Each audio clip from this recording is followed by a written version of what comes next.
All right, what's going on? Live on all platforms? Awesome. Today, it's live here. Today we're talking about building a strong foundation in real estate. Actually, we're not live on LinkedIn.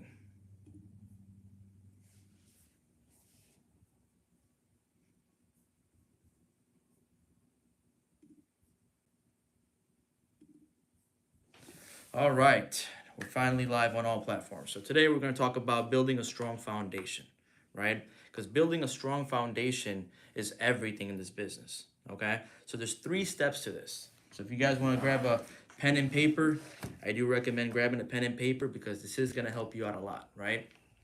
First thing is importance of market research. I kid you guys not. It's very important to know your market. Without knowing your market, you're gonna actually, set yourself up for failure. Okay, so these are a few things when it comes to knowing your market. Okay, so the first thing is for market research. Let's see. All right, so the first thing is the trends. Okay, so what it comes down to is knowing what the property's values are, right? I'll give you guys an example. I'm in the Chicagoland area, right? So single family houses go for anywhere from 250 to 300,000. Okay, so you guys need to know how much the properties are going for in that certain area, right? So identifying and knowing the market research, right? It could be in any area. You guys could be in Washington, right? We wholesale in Seattle market. Seattle market, it's anywhere from 500,000 all the way to 800,000. If you guys don't know the price of these, properties, you guys are gonna set yourself up for failure. Okay, so knowing, the actual market research and knowing what's the potential of that property fully fixed up, right? Because when you're talking to a homeowner might want $200,000 for that property, right? But the property's worth 250,000 and it needs about 80K worth of work. So you're setting yourself up for failure with a negative profit, negative 30,000 after the fix and flip. See what I'm saying? So knowing your property, knowing exactly how much it's worth. Okay. So number two, identifying the neighborhood. I kid you guys not. There's a lot of properties. You might find a homeowner that wants to sell this property outside of the metropolitan area, right? So I'll give you guys an example. Cook County, right, is a metro area, right? So inside Cook County, properties are going for 250, single family, 3 bed, 2 bath, okay? But outside of the metro area, you're looking at properties, 3 bedroom, 2 bathrooms are selling for 100,000, right? So always stick within the metro area. That's what I recommend, right? So you guys need to know the difference between a hot market and what's not a hot market, right? So there, a lot of the outskirts you might not find buyers for, right? We have so many properties that we locked up in the beginning because I've been doing this for 6 years that properties don't sell in the outskirts of a certain neighborhood, right? So that's basically what it is, and also knowing each property's potential's profit, right? So what I mean by that, each property has once you're in the business for long enough and you know the comps, on a property on a 3 bedroom, 2 bathroom in this neighborhood, buyers are buying for $150,000. So you guys need to know how much you need to predict from running comps on PropStream how much that property is going to be worth after the fix and flip, right? And how much buyers are buying it for, especially as it's condition. So, so first one was, if you guys want to write this down, and write this down too, identifying your market, right? That's number one. Identifying your market. Number two was identifying profitable neighborhoods, all right? Identifying profitable neighborhoods. And the third one, this is my favorite, right? Once you guys identify, the markets, when you guys identify the market research, you guys know, you guys understand your market. After that, you guys need to understand, the profitable neighborhoods. Once you guys understand that, it's all about building a network of reliable contents, right? Reliable contacts. So what I recommend for that, but before I move on to that, I want to talk about how to identify profitable neighborhoods, right? And I'm going to give you guys some examples. School districts, right? You guys are going to need to know the different types of school districts. Whenever there's a school district nearby and it's a good school district, guess what happens?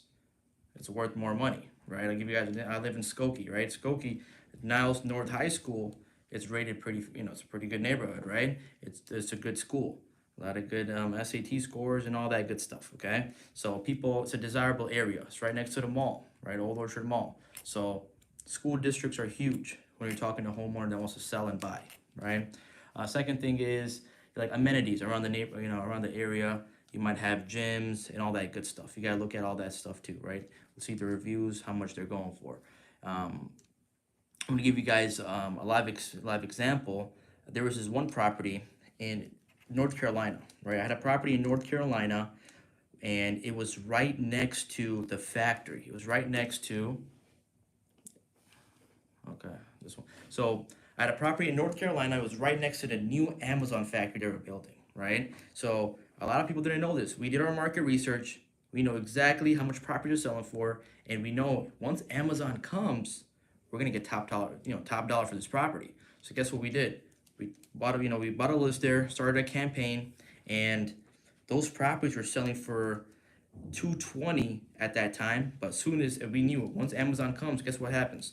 Now Amazon brings more opportunity, right? They're looking for more people to work for their factory. So guess what? I already know the property's gonna skyrocket here. So what I did was I made a campaign, had my cold callers call, bring me warm leads, and we were just locking the properties up for 160, 170, because we know we could sell for 220 all day, right? But once Amazon came and they announced, hey, our factory's opening up in the next 2 months, this and that, those same properties that we sold to those investors went up $50 to $100,000. So the same property that was sold for 220 started selling for 300, right? 300, 320. You see, like, so the market research, identifying the property, knowing, what kind of potential those neighborhoods have, those are going to be those key factors that are actually going to help you elevate and grow in the wholesaling business. Okay, so remember that, guys. You guys gotta know your neighborhoods, and you gotta always be on top of market research. Walmart's always opening up factories.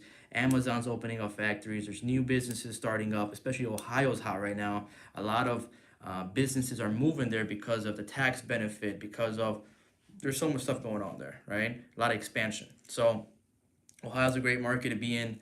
And last but not least, building a network, right? Building a network is so crucial. The reason why I say that is because no one person succeeds alone, right? You succeed with a team. Even myself, I have a whole team that helps me facilitate conversations with homeowners and helps me sell these properties, right? So cold calls are bringing warm leads in. Then I have my lead manager qualifying, giving it to my acquisitions, which are my closers. They basically get under a contract, and then we give it to our dispositions. Our disposition sells the property, and that's when I get paid, right? So no one man succeeds alone. You need a team. How do you build a team? Yeah, some of you guys are asking, how do I build a team? How do I build a team? I'm gonna tell you guys a secret of how to build a team. This is how I built my team. How I built my team was I went to local RIAs.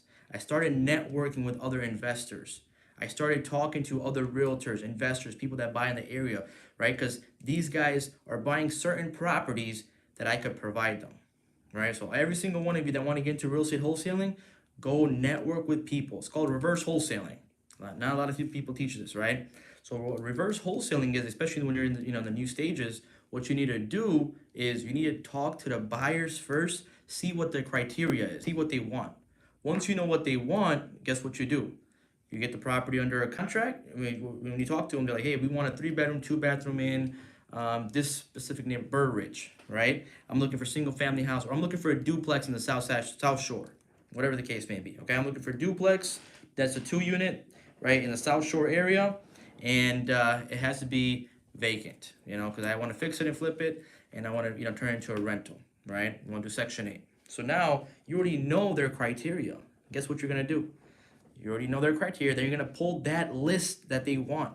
You're gonna pull the list of the 2 unit duplex, in the South Shore area, and then you're gonna call them and be like, hey, are you interested in selling your property? I'm a local investor in the area. I'm looking to buy.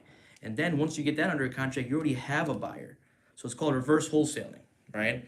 But, so that's what we do when it comes to building a network, is go to the local RIAs, go to events, network with other wholesalers, investors, realtors, project managers, GCs, all this stuff, right? That's how you're going to build your network. So guys, I gave you guys some examples, and I told you guys the 3 main things, right? 3 main things to building a foundation in real estate. So we're gonna go over those three things again before I wrap this up and I start taking Q&As. The first thing was importance of market research. The importance of market research. If you guys don't have that down, make sure you guys write that down, okay?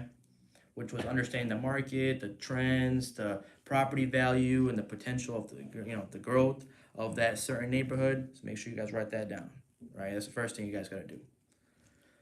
Second thing you guys gotta do is identify profitable neighborhoods, okay? Understand what's going on in these neighborhoods. What do I mean by that? Remember, I gave you guys an example. For the ones that missed out, I'll say it again. I sold the property to investors in a certain neighborhood where Amazon was coming, where Amazon was building their factory. And guess what? I was making anywhere from $30,000 to $50,000 profit on those properties, right? Where in other cases I would be making $10,000, $20,000, right? So knowing where to especially where to look at, because each market is different, right? And whenever you guys see an opportunity like this while doing market research, then you dive into it, right? So, like I said, importance of market research, understanding profitable neighborhoods, which is like choosing the right neighborhoods, school districts. You got to find the one that has amenities there, and all that market trends, okay? And then the last one, like I said, building a network, right? Building reliable contacts. So how do you do that? How do you build reliable contacts? Is by going to a local RIA, going to local events, going to places where you can network with like-minded people, guys. Remember that. Your friends from high school and college are not like-minded people. Those are not the ones.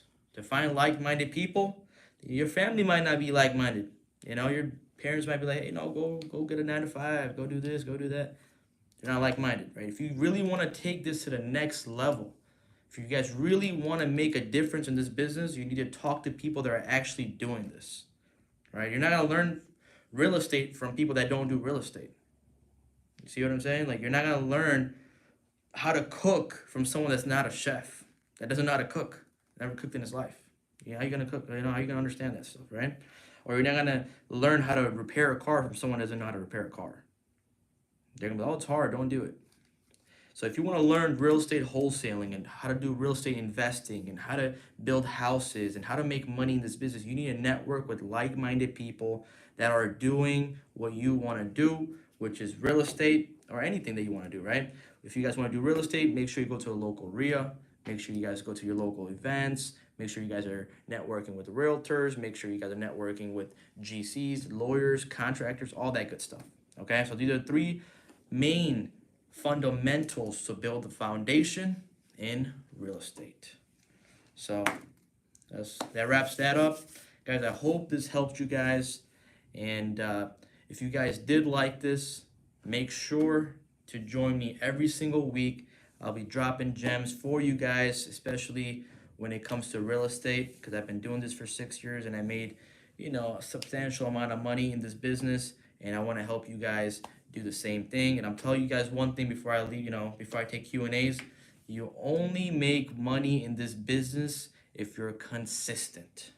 I promise you guys. If you're not consistent in this business, you're not gonna make any money. My first year in this business, I made $2,000. $2,000 the whole year. I was dry, right? Second year, I made $40,000.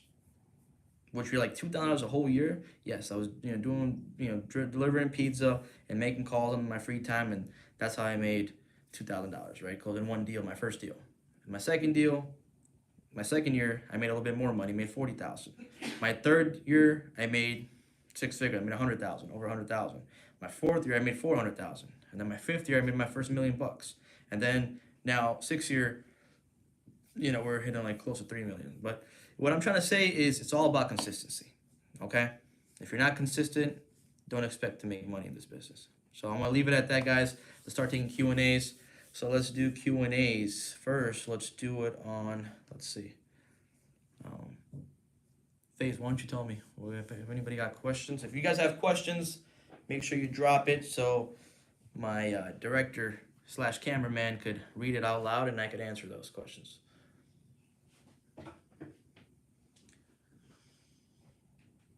do you stay updated on market trends and changes?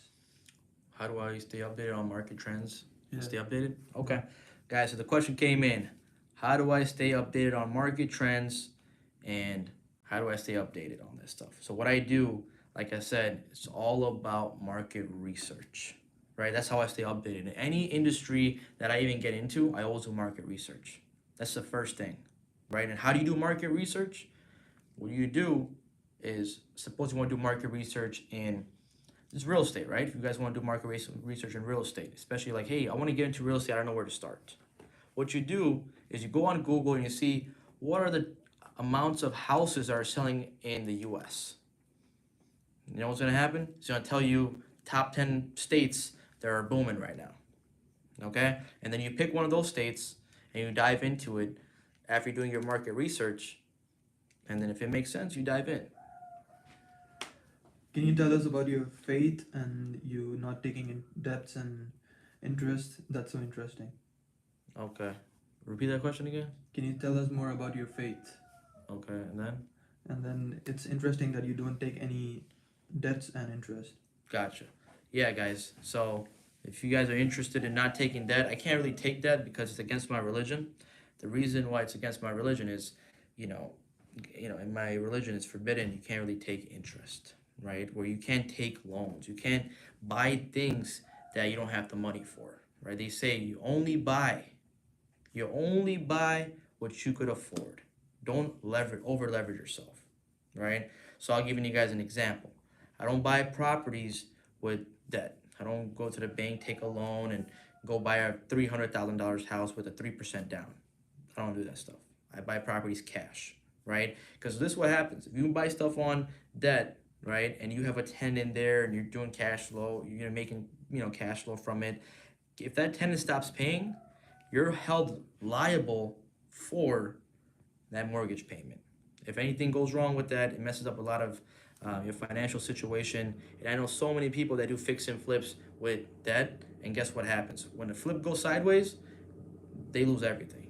There's so many people that I've known that do it that way, but I do only cash. And the way I build my capital, the way I built my cash flow was wholesaling, right? So I built my capital through wholesaling, and then I bought real estate, and then that real estate gives me that cash flow. So if you guys want to fix and flip, if you guys want to buy rentals, anything that you guys want to do when it comes to that, the first thing you need to do is learn how to wholesale real estate, because there's no inventory right now. There's legit no inventory. If you guys don't go on the market, try finding something that makes sense. There's nothing. So you need to create your own inventory. And how do you create your own inventory? By learning how to wholesale, by going direct to the seller, telling them, hey, are you interested in selling? If they are interested in selling, getting under a contract, and the property is too good to be sold, you buy it for yourself. If not, you wholesale it out and make a commission, right? Make some profit. What advice do you have for beginners who are just starting to network in real estate? What advice do I have for beginners that want to start networking? What I tell them is go to your local RIA. That's the best advice I can give them. Go to a local event. Go to these free events. There's free. Go to meetup.com. Right now, if whoever asked that question, go to meetup.com. Download that app. Once you download that app, type in real estate. Once you type in real estate, guess what happens? It's going to give you all of the real estate meetups that are in your local, locality. And guess what you're going to do? You're going to attend every single one of them. You're going to network with people. Once you network with people, you're going to find someone that actually is a buyer, someone that buys property. You tell them, hey, how can I help you? How can I assist you? Right? What kind of properties are you looking to buy? Single family, multifamily, whatever it is. And then you're going to buy a list of people that actually own that property. You're going to give them a call and tell them, hey, are you looking to sell? You're going to call every single person. Are you looking to sell? Once you're looking to sell, connect that seller to the buyer, and then you make profit. So that's what I recommend. Go to these local RIA. What else? Someone asked, do you have a disposition manager? Do I have a disposition manager? Yes, I do. I have a disposition manager in-house that helps me sell deals, helps my students sell deals, and they also help you guys sell deals. So if you guys have a deal that you want to sell, you go to homerunequity.com. That's homerunequity.com. Submit your deal, and I have access to 7.2 million cash buyers nationwide. I deal with some of the biggest hedge funds. I have a hedge fund in Dubai that has $500 million liquid. I have a hedge fund in Nigeria that have about $300 million liquid. We just sold them something the other day. So these guys are buying. So if you guys have any deals, send it over to homerunnequity.com and let's do some business together. What's the other question? That's about it. That's about it. Well, appreciate every single one of you for joining this live. And we spoke about building a strong foundation in real estate. So if you guys missed it, don't worry. I'm going to have a replay. You guys can rewatch it. There are three different fundamentals, the three main fundamentals that you guys need to know on building a strong foundation. I'll go over it one more time before I wrap this up. The first one was the importance of market research. I kid you guys not. Type that, write that down. Importance of market research. Okay. Second thing was identifying profitable neighborhoods, right? Identifying profitable neighborhoods. And the third one was building a network of good quality people, reliable people. Okay. So those are the three things that we spoke about today. And if you guys like this, make sure you guys like and subscribe and share these videos to all your friends. So, we could let other people get educated in this business. And if you guys want to come, not if you guys want to, but you guys all should come to my next event. I host one every single month. Last day of every single month. I'm throwing one in March 31st. I think that's the last day. I just had one yesterday, sold out show. I had about 150 people show up. Absolutely amazing. I didn't have seats for everybody, but people were standing. But hey, it was jumping. Right? We had food. We had ice cream. We didn't have ice cream. We had food, pizza, wraps, Coke, coffee, chips, Sour Patch Kids, all types of stuff. I actually ate all the Sour Patch Kids. I love Sour Patch Kids. But that's what happened there. Okay. But if you guys want, make sure you guys come to the event. I would love to see you guys there, shake your hand, and actually meet you guys in person. But we answered some questions, we helped you guys out, and we went over the three fundamentals on building a foundation. So I really appreciate you guys for joining. Until then, see you guys. Take care.